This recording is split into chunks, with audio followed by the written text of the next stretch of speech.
মিষ্টি কথা ও সুন্দর চেহারার আড়ালে ভয়ঙ্কর প্রেমের ফাঁদ। আসসালামু আলাইকুম দর্শক, কেমন আছে বলো? অবশ্যই আমার মতো সব ভালো আছে। আজ কথা বলবো বাংলাদেশের কিছু গ্যাং চুরির যে পদ্ধতি যে কত রকম হয় সেটা এদেরকে না দেখলে অবশ্যই কেউ বুঝতে না, বা আমি তো জানতামই না যে এরকম ভাবেও যে স্ক্যাম করে টাকা হাতিয়ে নিয়ে যেত, সেটাও জানতাম না। তো বাংলাদেশের বুকে এখন অনেক কিছু ঘটছে। এরা কি করেছে, একটা গ্যাং, তারা মহিলা এবং ছেলে দুজন উভয় মিলে এই কাজগুলো করে।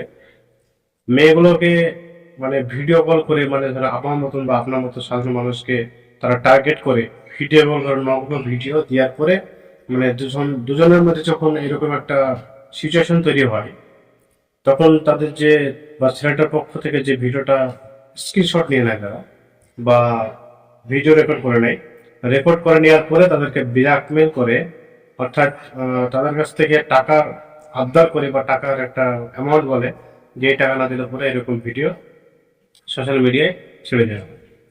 এদের মাঝে কাজ করছিল, কাজ করতে করতে এটা তো একটা চুরির কাজ, তাই না?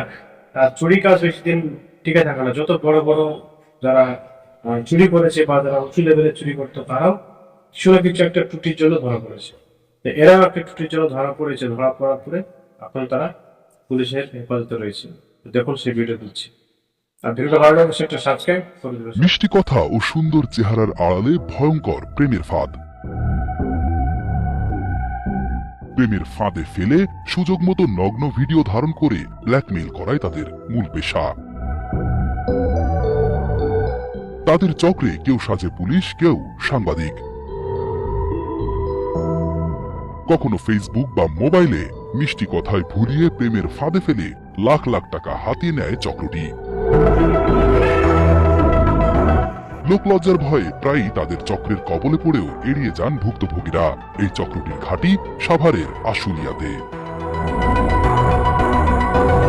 গেল 20 এপ্রিল পূর্ব পরিচয় সূত্র ধরে আশুলিয়ার জিরানি এলাকার সড়ক থেকে মোটরসাইকেলে ইমন নামের এক যুবককে তুলে নিয়ে যায় পার্শ্ববর্তী জঙ্গলে।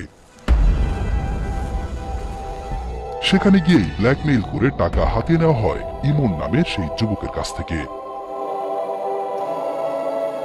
প্রতিবাদ করায় মারধর করে ক্ষত বিক্ষত করা হয় ভুক্তভোগীর শরীর। এছাড়া বিষয়টি বিশ্বাসযোগ্য করে তুলতে যুবকের মুঠোফোন কেড়ে নিয়ে অপরাধীর স্ত্রীর মুঠোফোনে নানা মেসেজ পাঠায় নিজেই।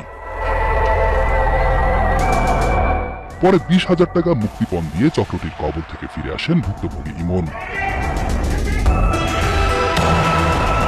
পরবর্তীতে ঘটনাটি পুলিশকে জানানো হলে পুলিশি অভিযানে গ্রেফতার হয় এই চক্রের মূল হোতা ফাহিম ও সাথী আক্তার দম্পতি। হঠাৎ করে একটা মোটরসাইকেল আসে, আমার অস্ত্র ঠেকায় দুর্ব্যবস্থিত ভাবে আমাকে ওইখান থেকে তুলে নিয়ে আসে।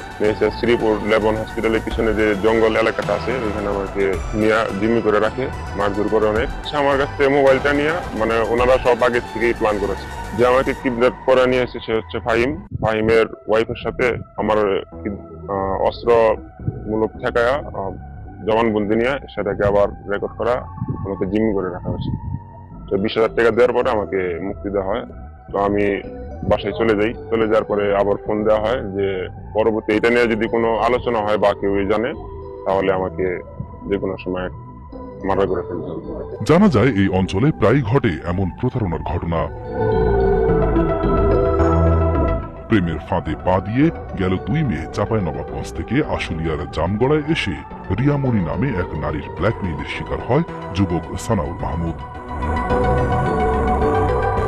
ঘরে আটকে রেখে অসামাজিক কাজের আখ্যা দিয়ে হাতিয়ে নেওয়া হয় প্রায় 60,000 টাকা। অভিযোগ পেয়ে এই চক্রের 3 জনকে গ্রেফতার করে পুলিশ। এর আগে চলতি বছরের ফেব্রুয়ারি মাসে পোশাক শ্রমিক এক তরুণকে একই কায়দায় আটকে রেখে টাকা হাতিয়ে নেয় অপর একটি চক্র। আমি 10 দিন আগে এক মেয়ের সাথে ফেসবুকে বন্ধুত্ব হয়। আমি চাঁপাইনবাবগঞ্জ থেকে বাইপেল যাওয়ার উদ্দেশ্যে ভাইয়ের কাছে গেলে তার ফোন পাওয়ার পর তার সাথে দেখা করি, এবং দেখা করার পর সে বাসায় নিয়ে যায়। বাসায় নিয়ে গিয়ে আমি আটকে রেখে পুলিশে ডিবি পরিচয় দিই।